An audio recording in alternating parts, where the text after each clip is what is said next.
Vamos mudar de assunto? Na semana passada, centenas de imigrantes desembarcaram no aeroporto de Guarulhos, em São Paulo. A maior parte deles veio da Índia. O Brasil é considerado um país acolhedor para quem deixa sua terra de origem em busca de um recomeço.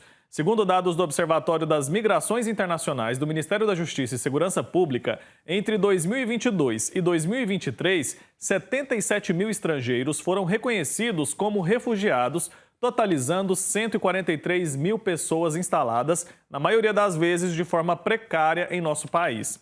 Para nos ajudar a entender mais sobre esse assunto tão delicado, eu vou conversar ao vivo com o padre Marcelo Marostica, que é vice-diretor da Caritas Arquidiocesana de São Paulo. Ele está conectado aqui com a gente.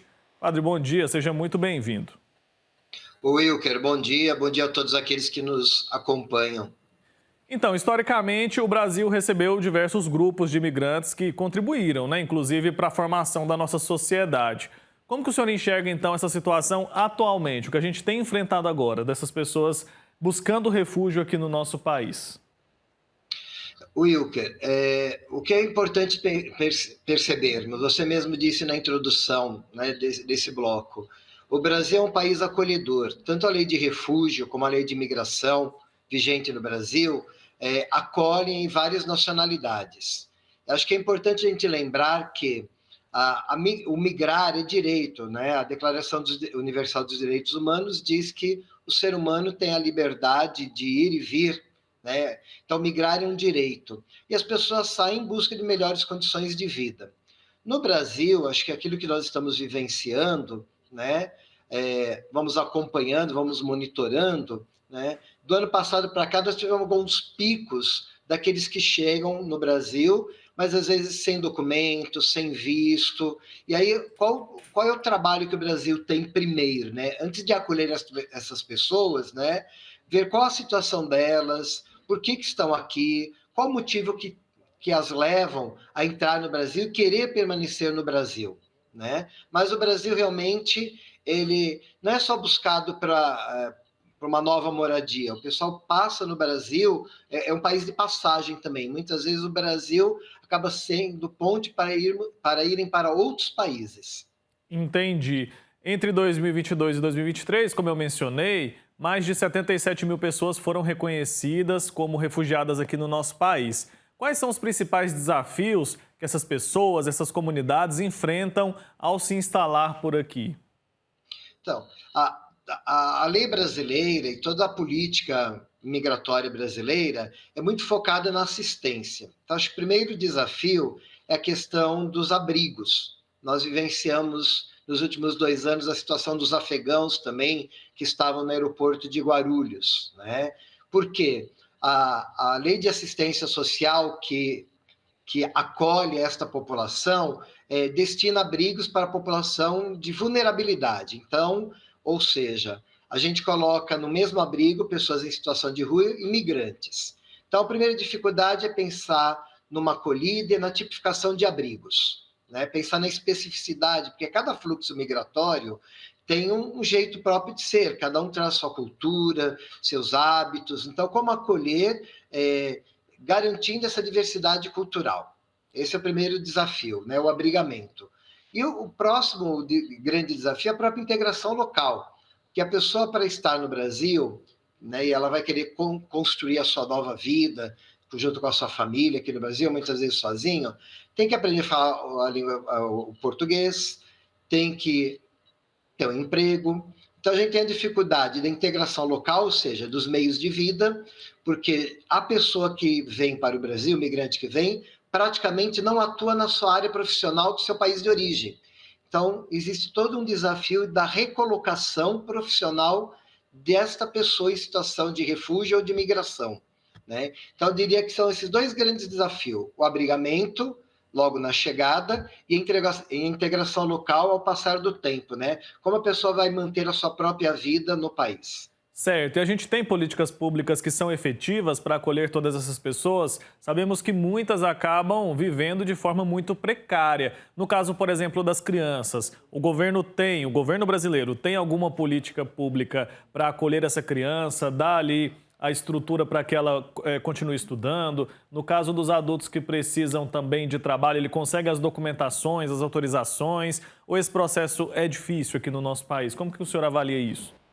Não, nesse sentido documental, o Brasil ele tem boas práticas e acaba sendo referência para a região, para a América Latina e para o mundo também, né? Porque assim, tanto a lei de refúgio como a lei de imigração garante à pessoa que está nessa situação o acesso aos serviços públicos, saúde, educação, a documentação, CPF, carteira de trabalho, abrir conta em banco. Então, nós temos uma política pública acolhedora que dá condições à pessoa de, né, caminhar com as próprias pernas, né? Então, aquilo que nós, enquanto brasileiros, temos direito em termos de acesso a serviços públicos, o migrante e o refugiado também tem.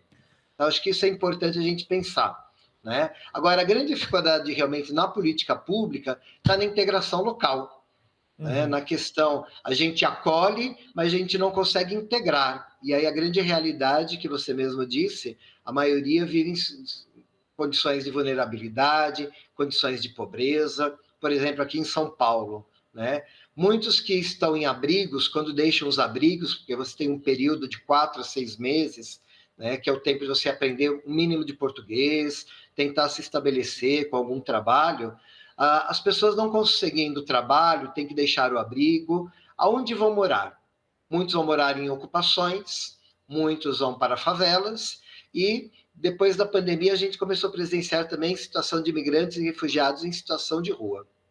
Certo. É uma situação muito complicada e a gente quer aproveitar esse momento aqui para fazer também um alerta e chamar a atenção para as pessoas que estão nos acompanhando, porque o que a gente vê em muitos casos é um tratamento com hostilidade dos imigrantes, das pessoas que vêm de outros países em busca de uma vida nova por aqui. A gente tem que pensar que quem pode permanecer na sua terra de origem, permanece. Se a pessoa teve que sair, é porque ela foi forçada a isso por algum fator. Então, acho que o mínimo que a gente tem que fazer é receber essas pessoas da melhor maneira possível. E não tratando com hostilidade, não tratando com maldade ou discriminação, como acontece em muitos casos.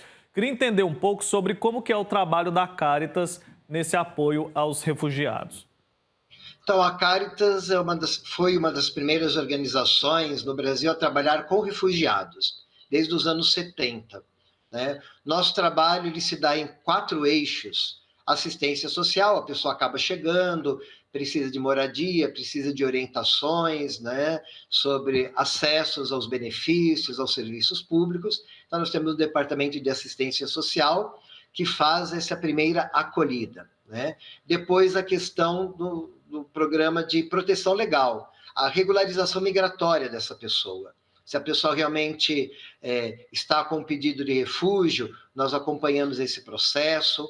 A Caritas tem assento no Comitê Nacional para Refugiados, então, junto ao governo federal, nós discutimos os casos de refúgio, as portarias, fazemos deferimentos junto com esse coletivo, que é o Comitê Nacional para Refugiados. Temos também o programa de integração local, que é a questão de curso de português e cursos profissionalizantes, a questão da recolocação desta pessoa, né, no mundo do trabalho. E o programa de saúde mental, porque realmente o público com que nós trabalhamos acabam vindo de situações de guerras, de conflitos, de violência, de fome, de miséria, e chegam aqui, primeiramente, eles querem, eles respiram porque saíram daquela situação. Mas com o passar do tempo e também as dificuldades no Brasil, né, tudo aquilo que passaram anteriormente acaba aflorando no dia a dia. Então, o programa de saúde mental é fundamental para ajudar também a pessoa a trabalhar os seus traumas, os seus medos e, principalmente, né, esse viver nessa nova realidade.